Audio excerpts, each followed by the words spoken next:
कविता कुणी लिहिली हे मला माहित नाही, परंतु या कवितेचा एक एक शब्द ऐकताना तुमच्या डोळ्यात पाणी आल्याशिवाय राहणार नाही। कवितेचं शीर्षक आहे शेवटचा निरोप समारंभ। आज आयुष्यात पहिल्यांदाच तिला इतका मानपान मिळाला। असा मानपान मिळण्यासाठी तिने पुन्हा जन्मा यावे असा विचार क्षणभर डोकावला। आज तिच्या घरी सर्वच आले, माहेरचे, सासरचे, मानाचे आणि पानाचे। तिने नाही कुणाच्या पायाला हात लावला, तरी कुणालाच तिचा राग नाही आला। खरंच आज तिचा पाहुणचार वेगळाच झाला। खरंच हा शेवटचा निरोप समारंभ थाटात पार पडला। ती आज पहाटे उठली नाही, म्हणून तिला कुणी हटकले नाही। उशिरा का असेना तिने उठावे, सगळ्यांनीच तिच्या विनवण्या केल्या। खरंच आयुष्यात असा क्षण पहिल्यांदा आला। हा शेवटचा निरोप समारंभ थाटात पार पडला। नेहमीच आटप म्हणून कटकट करणारा नवरा आज स्वतःच तिची तयारी करायला लागला। तिने त्याचं आज्ञापालन नाही केलं, तरी साश्रू प्रेमाने तिला भिजवू लागला। खरंच आयुष्यात पहिल्यांदाच नवऱ्याच्या मनाचा ठाव लागला। हा शेवटचा निरोप समारंभ थाटात पार पडला। तिची नवी साडी नेहमीच हसण्याचा विषय झाला। आज सर्वांनी तिला पैठणीचा आहेर दिला। खणखणत्या बांगड्यांचा चुडा भरला, तरी आज कोणाच्या डोळ्यात उपहास नाही दिसला। खरंच आयुष्यात पहिल्यांदाच तिच्या सौंदर्याचा गौरव झाला। खरंच हा शेवटचा निरोप समारंभ थाटात पार पडला।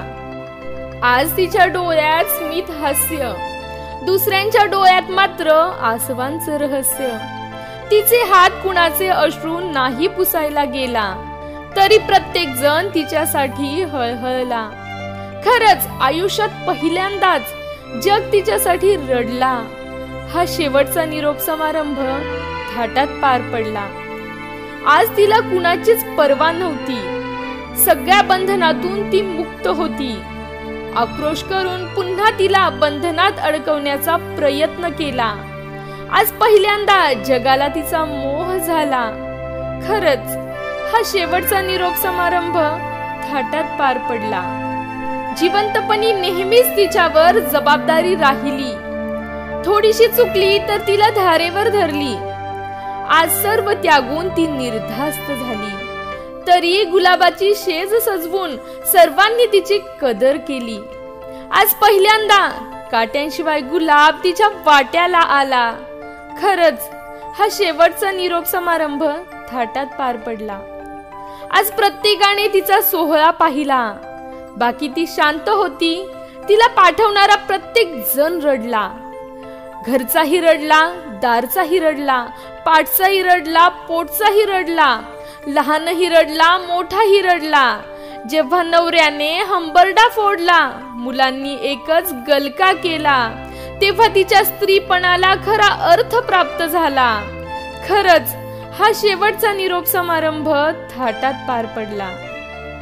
मित्रांनो, ही कविता कुणी लिहिली हे माहित नाही, परंतु ही कविता मनाला स्पर्श करून गेली।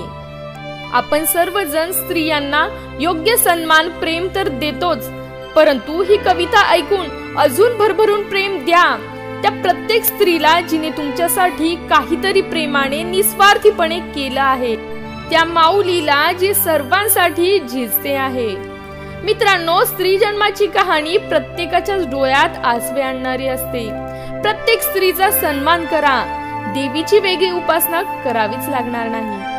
धन्यवाद मित्रांनो, तुम्हाला आजची कविता नक्कीच आवडली असेल, यात काही शंका नाही। व्हिडिओ आवडला असेल तर नक्कीच लाईक करा, शेअर करा आणि जीवन एक रंगमंच हे चॅनल सबस्क्राइब करायला अजिबात विसरू नका आणि त्याच्या बाजूचा बेल आयकॉन देखील नक्की प्रेस करा, म्हणजे तुम्हाला माझ्या नवनवीन व्हिडिओचे नोटिफिकेशन वेळेत मिळत जातील। चला तर मग मित्रांनो, पुन्हा भेटूया आपल्या आठवणींच्या कविता संग्रहामध्ये अशाच नवीन कवितेसोबत। तोपर्यंत पाहत रहा, ऐकत रहा जीवन एक रंगमंच।